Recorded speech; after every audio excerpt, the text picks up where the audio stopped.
Hi விவாஸ், வணக்கம். இன்னைக்கு நாங்க பார்க்க போறோம் உலகத்திலேயே மிகவும் குளிரான இடம் இது. வாங்க வீடியோக்குள்ள போகலாம்.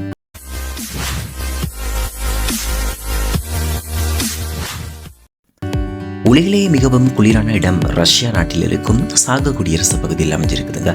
உலகிலேயே மனிதர்கள் வாழும் மிகவும் குளிரான பகுதி என்றால் அது இது மட்டுமே என்று சொல்றாங்க.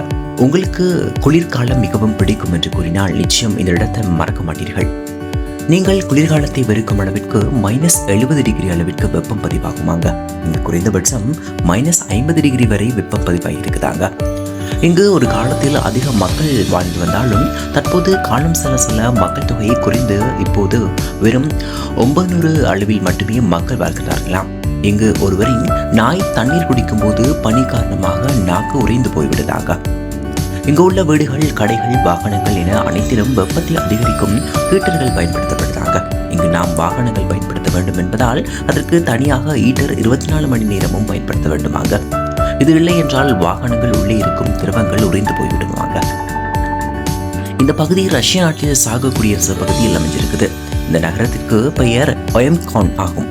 இது சைபீரியாவில் முக்கிய பகுதியாக இருக்குதுங்க. இங்கு வருடத்தின் கடைசி 5 மாதங்கள் குளிர்காலம் என்பதால் 5 முதல் 6 மணி நேரம் மட்டுமே வெளிச்சம் இருக்குமாங்க. இங்கு மனிதர்கள் யாராவது இறந்தால் கூட அடக்கம் செய்ய முடியாதாங்க. நிலம் உறைந்து போயிருக்குமா என்பதால் முதலில் பனிக்கட்டிகளை கரைத்து அதன் பின்னரே புதைக்க முடியுமாங்க. இதனால் இங்கு இறந்தால் பெரும்பாலும் எரித்து விடுவார்களாம். இந்த நகரத்துக்கு விமானம் ஒரே நேர சாலை வழி மட்டுமே இருக்குதாங்க. அதன் மூலமாகவே இங்கு மக்களுக்கு தேவையான பொருட்கள் கொண்டு வரப்படுகிறதாம். இங்கு மிகப்பெரிய பொருளாதாரம் என்றால் அலஸ்கா மாகாணத்தை போல அதிகப்படியான தங்கம் கிடைக்குதாங்க. இதனால் இங்கு அதிகப்படியான தங்க சுரங்கங்கள் இருக்குதாம். இதன் மூலமாகவே மக்கள் வாழ்ந்து வருகிறார்களாம். மேலும் மக்கள் விலங்குகள் மற்றும் மீன்பிடி தொழில் மூலமாகவே வாழ்ந்து வருகிறார்களாம். உலகிலே குளிரான இடம் என்பதால் பல வெளிநாட்டு மக்கள், உள்நாட்டு மக்கள் இந்த இடம் கவர்கிறதாம். இதன் மூலமாக இங்கு சுற்றுலா பயணிகள் வருகையும் இருக்குதாங்க. இங்கு சுற்றுலா வருபவர்கள் இங்கு இருக்கும் மலைகள் மற்றும் ஏறுகள் போன்றவற்றை பார்வையிடலாமாங்க.